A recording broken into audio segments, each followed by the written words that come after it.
Hi, I'm Lou with another episode of My Car Story, and today we're at the greatest muscle car show on the planet, the Muscle Car and Corvette National.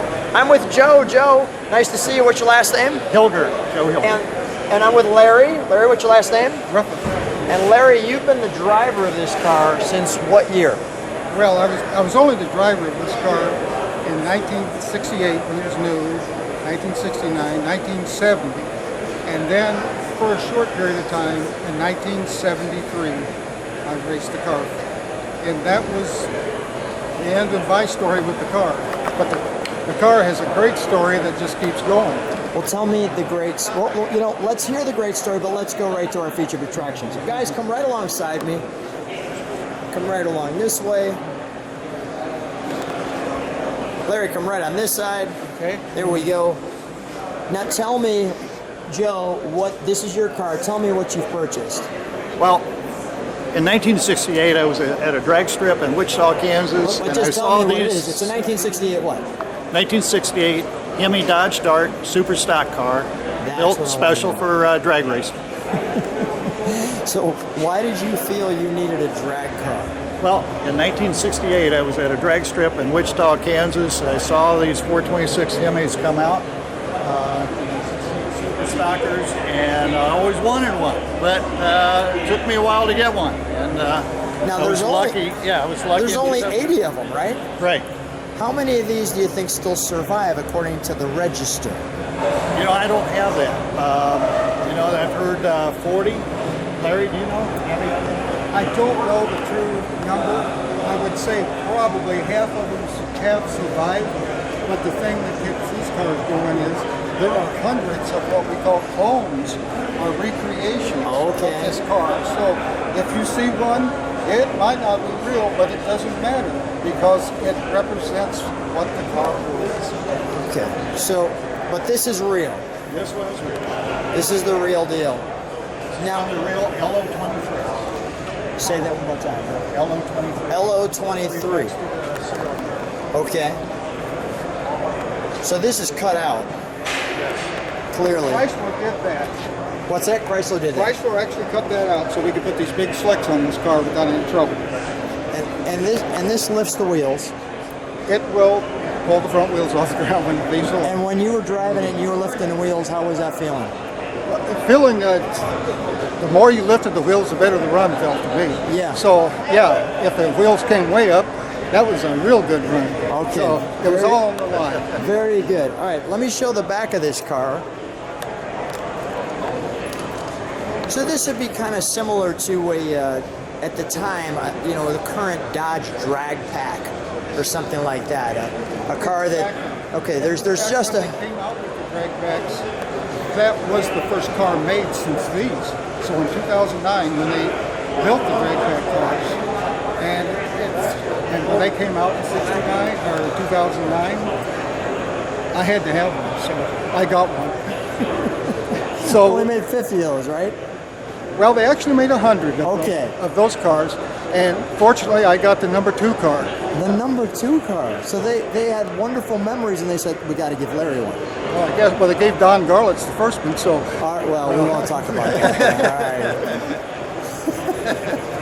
Don Garlitz got number 1. Let's open up the trunk, shall we? We have a few treats in the trunk.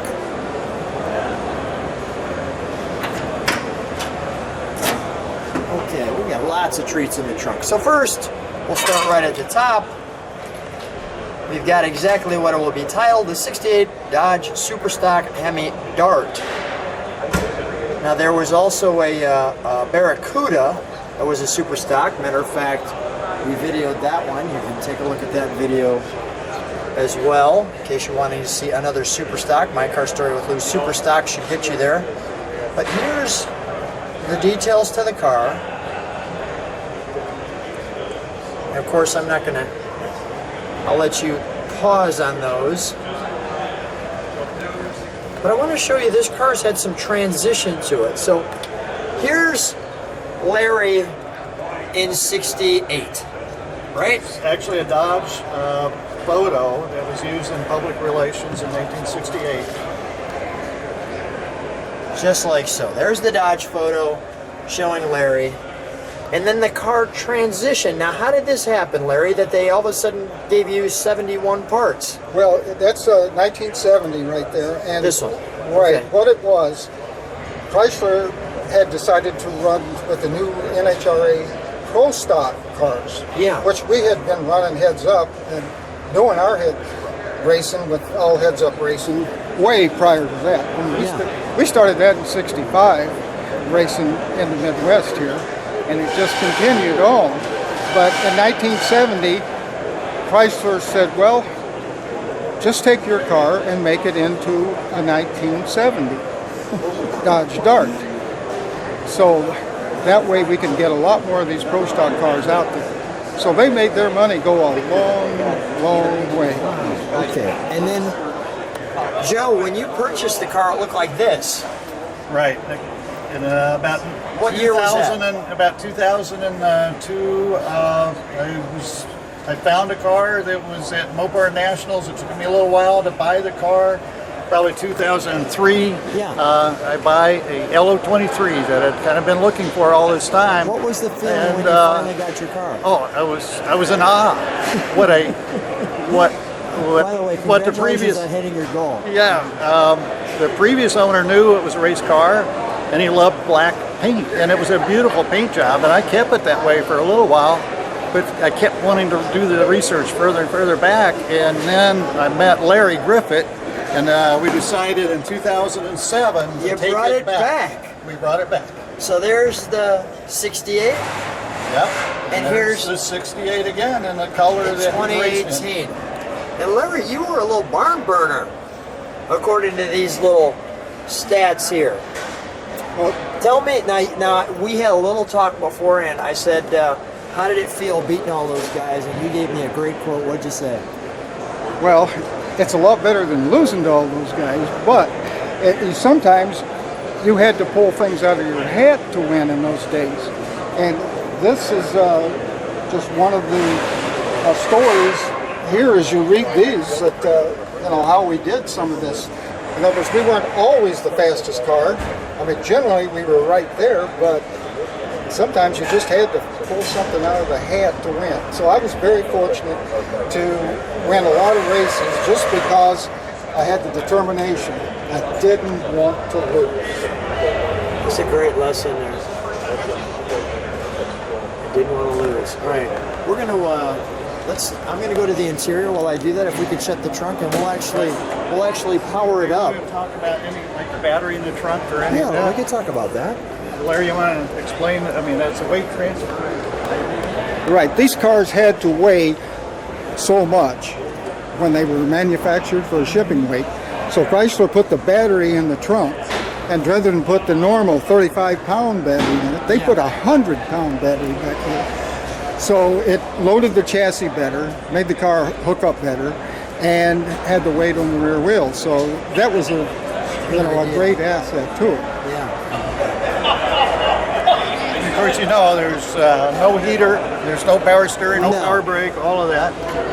So let me just show this. Now we've got no crank. Right. Tell me about these windows and things. All right. Now I'm not sure, but the Dodge brothers worked on some cars back in like 1909. Yeah. And I saw one of their cars that had this in it. So this has been in the Dodge family for a long time. And these windows are super thin. Right. I mean, So they put really lightweight glass in these cars. And you just snap it down here, and that held the window up. that's it. So when you come down return road and it's hot, you just pull this strap, and then the window, just slide it back down. And puts it that way. Let me show. Tell me about that helmet. Well, that helmet is the same helmet that's in those pictures that we were showing That's back your there. helmet. So that the goes back winning to helmet. 1968, 1969, 1970. Wow. Back then you didn't have all the requirements, you just had to have a helmet, so there wasn't any... A helmet was sufficient. So that helmet was my helmet. That's great. Let me just feature.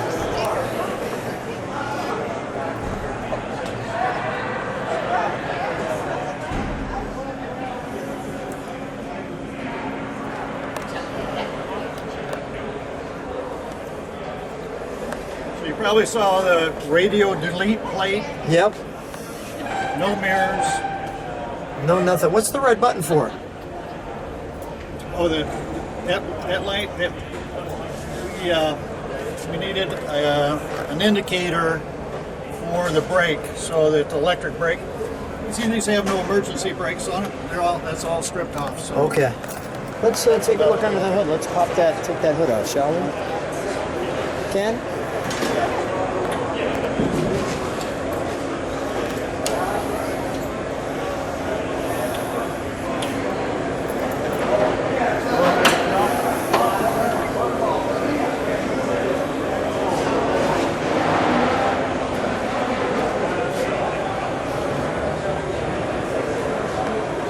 Oh, that's wonderful.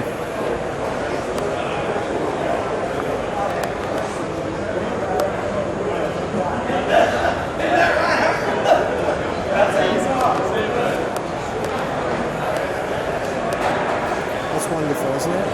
It's a lot of fun. Back in the day, we wanted our gasoline to be cool.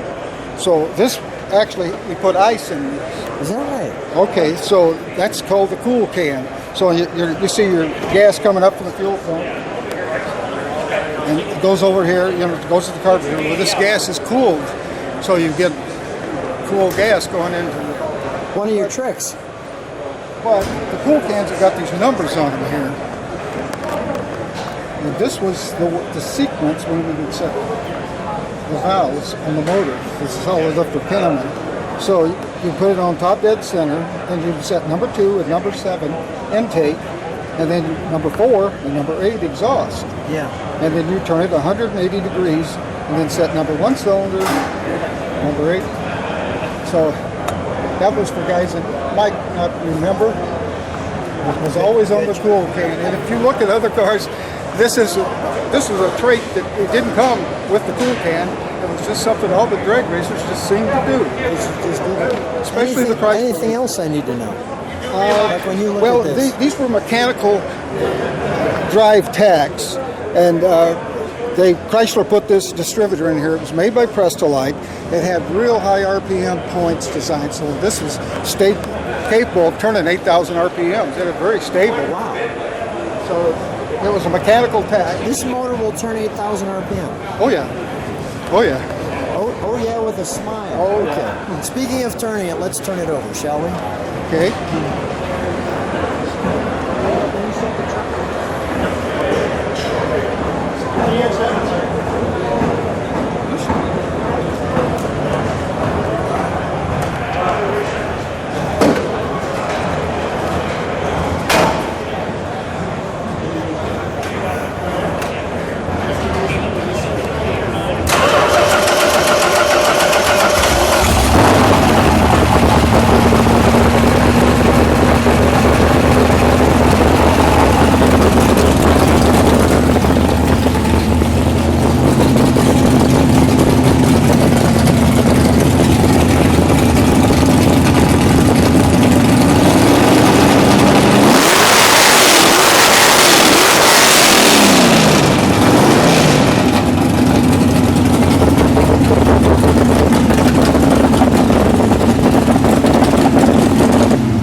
Holy cow. You never get tired of that sound. Oh, man.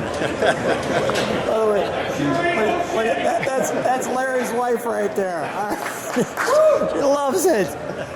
Holy cow. Boy, that just took everything that was ever on the floor right back into my shirt. Man, that was a good time. Well, that's exactly how we like to end a My Car Story, with a big bang, so to speak. Guys, what a treat. Thanks for sharing the history of this amazing car. I'm glad you got one of the special ones here. That's one of the original ones. Thanks for being a My Car Story. And part of it is the cars, part of it is the people. You know, this guy, Larry Griffith, one of the true racers like all these guys here. What a great show. Thanks so much, Great. guys.